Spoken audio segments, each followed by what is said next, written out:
사랑하는 파리 장로교회 성경 공부 팀원 성도 여러분, 한 주간도 평안하시고 건강하셨습니까? 오늘은 2장의 마지막 부분인데요. 로마서 2장 25절에서 29절 본문을 가지고 이면적 유대인이라는 제목으로 공부를 해보려고 합니다.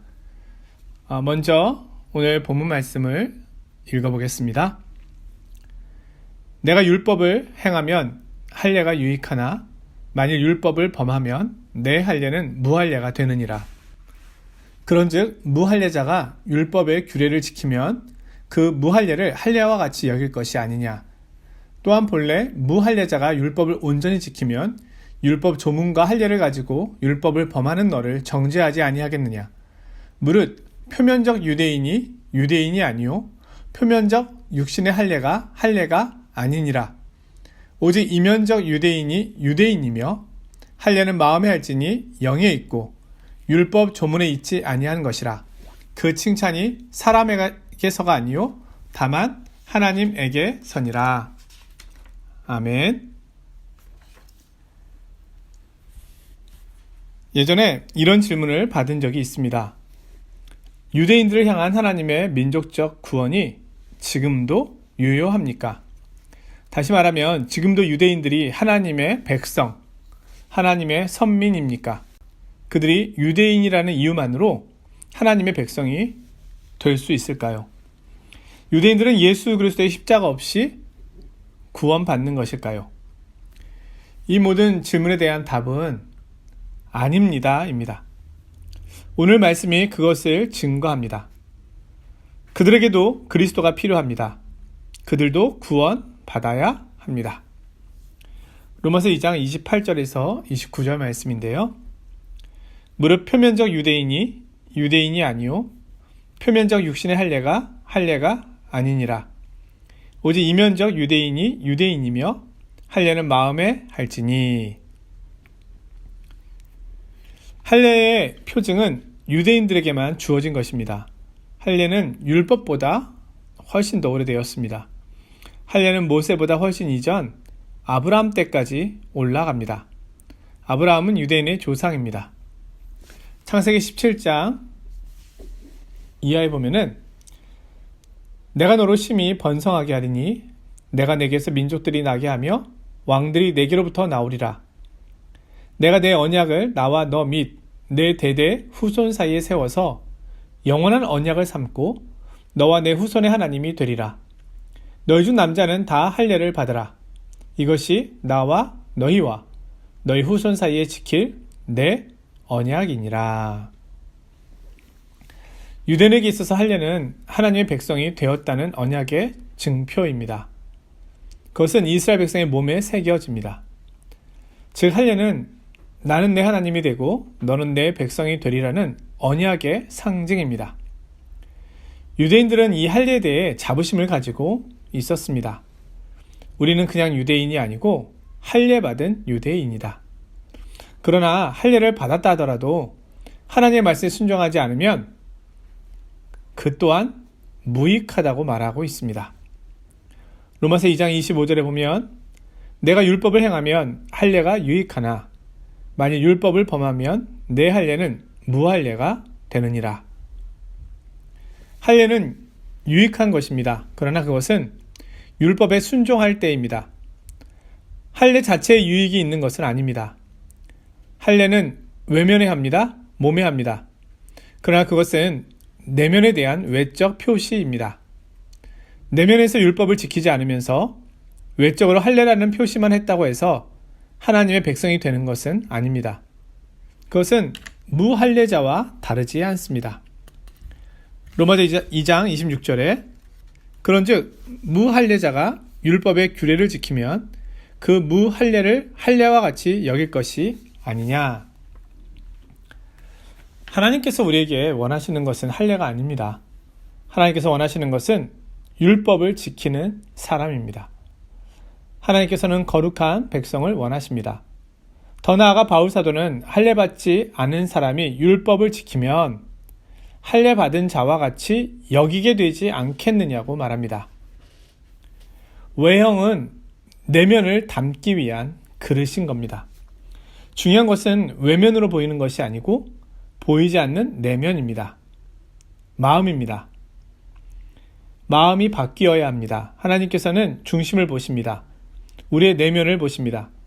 그러나 사람들은 외형을 봅니다. 거기에 많은 물질과 시간을 소비합니다. 그러나 정말 중요한 내면을 가꾸지 않는다면 그것은 하나님 앞에서 의미 없는 일이 됩니다.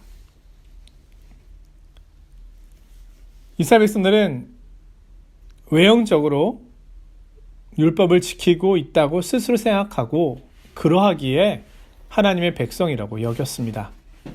그러나 그들의 내면은 비뚤어져 있었던 것이죠. 하나님과의 관계에서 중요한 것은 이것입니다. 외면이 아니라 내면입니다. 겉으로 보이는 할례가 아니라 나의 마음입니다. 하나님을 사랑하는가? 거룩한 삶을 소망하는가? 진리를 따라 살려고 하는가? 하나님과 나 사이에 막힌 담이 없는가? 바로 하나님과의 나와의 바른 관계입니다.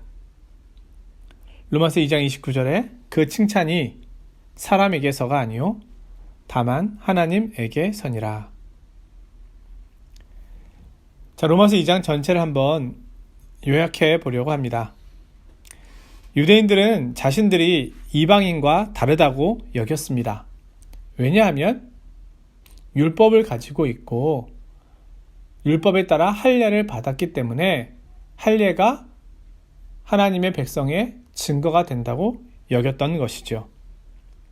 그러나 이 장에서 바울 사도는 이야기합니다. 할례가 중요한 것이 아니라 율법을 따라 사는 것이 중요하다는 겁니다. 유대인이나 이방인이나 하나님의 뜻대로 살지 못하였다면 다 하나님 앞에 죄인이고 따라서 모두 다 복음이 필요하다는 겁니다. 유대인들이 어떻게 구원을 받을 수 있는가? 유대인들이 어떻게 하나님의 백성이 될 수 있는가?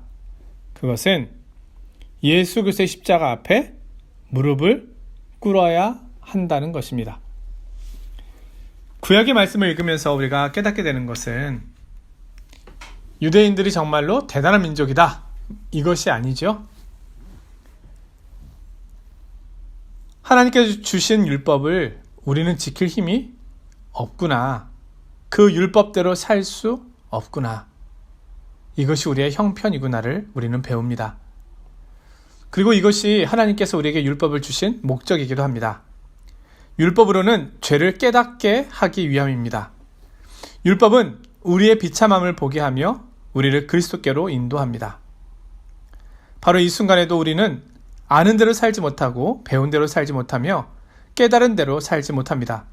그러므로 언제나 우리에게는 예수 그리스도의 생명이 필요하며 새롭게 되는 일이 필요하고 새로운 본성이 필요한 것입니다.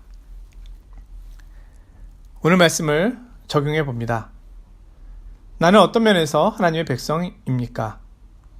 그리스도인의 가정이기 때문입니까? 말씀을 많이 읽고 연구하기 때문일까요? 아니면 모태신앙이기 때문일까요? 힘들고 어려울 때면 부모님의 기도가 생각나고 나도 기도해야 하겠다고 생각하기 때문일까요? 매주 교회에 출석하고 있기 때문입니까? 만약 우리가 그것을 의지한다면 우리는 유대인과 같은 잘못을 범하고 있는 것입니다. 거듭난 그리스도인에게는 그리스도의 생명이 있습니다. 단순히 지적인 동의가 아닙니다. 참된 믿음은 입술의 고백이 아니라 나의 마음에서 그리스도가 전부가 되는 것입니다. 믿음은 그리스도께로 가는 방편일 뿐입니다. 만약 나의 믿음이 그리스도께로 나를 인도하지 못한다면 자기 신념을 믿음이라고 착각하고 있는 것입니다. 중요한 것은 나의 마음의 상태입니다. 성령님께서 주시는 새로운 마음, 새로운 본성, 새로운 성품입니다. 오늘날 진짜 유대인은 누구일까요? 혈통적 유대인이 아닙니다. 율법을 갖고 할례를 행한 사람이 유대인이 아닙니다. 예수 그리스도의 십자가를 통하여 마음이 새롭게 되고 변화된 사람, 그들이 바로 하나님의 백성이요 유대인이 되는 것입니다. 마음의 할례를 받고 하나님을 사랑하며 성도를 사랑하며 살아가는 사람입니다. 로마서 2장은 믿음의 본질이 무엇인지를 보여줍니다. 로마서 2장은 구원의 본질이 무엇인지를 보여줍니다. 세상은 우리를 통해 하나님의 백성의 삶의 모습을 봅니다. 복음을 갖고 있는 저들의 삶은 왜 우리와 다를까? 그것을 위해 저들은 어떻게 수고하며 애쓰고 있는 것인가? 왜 저들은 고난 중에도 기뻐할까? 왜 저들은 원수들마저도 사랑할까? 왜 저들은 용서할까? 왜 저들은 서로 사랑할까? 왜 저들은 예배할까? 왜 저들은 장례식장에서도 기쁨의 찬양을 부를 수 있을까? 왜 저들은 세상적으로 볼 때 비참해 보이고 연약해 보이는데 평화와 소망을 누리고 있는 것일까? 고린도후서 6장 9절에서 10절의 말씀입니다. 무명한 자 같으나 유명한 자요, 죽은 자 같으나 보라 우리가 살아있고, 징계를 받는 자 같으나 죽임을 당하지 아니하고, 근심하는 자 같으나 항상 기뻐하고, 가난한 자 같으나 많은 사람을 부유하게 하고, 아무것도 없는 자 같으나 모든 것을 가진 자로다. 이것이 바로 하나님의 백성의 특징입니다. 그리스도인, 그들이 바로 영적 유대인입니다. 이면적 유대인입니다. 이것이 로마서 2장의 내용을 정리한 것입니다. 다음 주에는 로마서 3장을 공부하려 하는데요. 교재가 없으셔서 교환을 따로 만들어야 하지 않나 라고 하는 고민을 해보고 있습니다. 교환이 완성되면 함께 보내드리도록 하고요. 3장에서는 그러면 유대인들과 이방인들이 다 하나님 앞에서 죄인이고 율법을 갖고 있었으나 지키지 못한 유대인, 율법이 없으나 양심의 법을 지키지 못하고 따르지 못하고 정죄받은 이방인, 둘 다 똑같이 하나님 앞에서 죄인이라고 한다면, 그러면 유대인이 이방인보다 나은 것은 무엇이 있는가? 구약에서 분명 하나님의 백성인 유대인들에 대하여 하나님께서 그들과 언약을 맺으시고 약속하셨는데, 이방인과 다른 유대인의 특권은 과연 무엇인가? 그 부분을 한 번 더 살펴보고요. 유대인과 이방인 모든 사람이 죄인이라고 할 때 과연 우리를 어떻게 하나님 앞에 의롭다함을 받을 수 있는가? 이신 칭의에 대한 확실한 정리를 해보려고 합니다. 다음 주부터 펼쳐질 3장의 말씀에도 우리가 귀를 기울여 보겠습니다. 한 주간도 평안하시고 건강하십시오. 안녕히 계십시오.